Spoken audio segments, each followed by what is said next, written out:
All right, friends, this is Amanda Rhoda with Momo Bean Chocolates, and I'm continuing my sequel on making candy creams that you will cover in chocolate.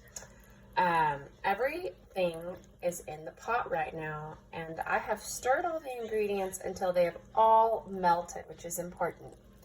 You might want to have your pot or your stove on like a medium heat around like 5 or 6, and you're going to want to stir that up until it reaches a roaring boil. This is important, the stirring, because it's going to help melt the sugars and combine all of the ingredients. Also wanted to show you that I am using a silicone type spatula, so it will not burn. You can also use a wood spatula too. And this is a 5-quart candy pot.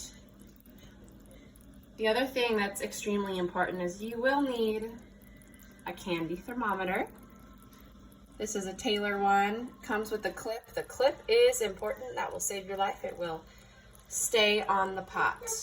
Okay guys, so we're reaching that boiling stage, and now that we have reached it, we're actually going to cover our pot, and we're going to cover that for 30 seconds.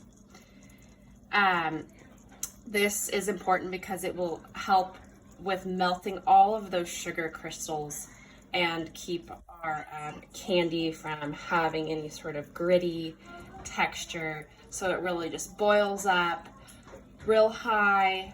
You can kind of see on the edge of the pot there that it's getting high up there, so it's going to melt any residual crystals on the edge of the pot. Now, once we've reached 30 seconds, that's when we're going to want to put in that candy thermometer. I would say that's probably a little less than 30 seconds, but good enough for us. I'm going to get out my handy dandy candy thermometer, and today I am using Fahrenheit.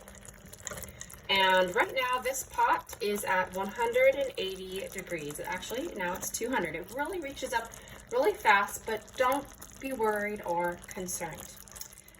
You're gonna again want your pot at about 5, a nice slow reaching temp. You go too fast, you're gonna have problems with crystallization. Now it's about at a 225, but you know what we're gonna get it at is 238 degrees Fahrenheit. This has got a nice boil. And another thing is, do not stir at this point. You don't need to.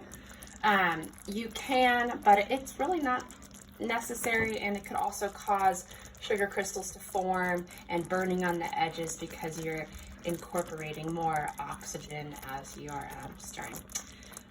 Also, guys, just remember, you really need to keep a fairly good lookout on your temperature, because I've had times where I've looked at it real fast and I'm like, oh, it's 228 and I have to pull it off. But you want it to be at 238. Now, that's in most normal cases.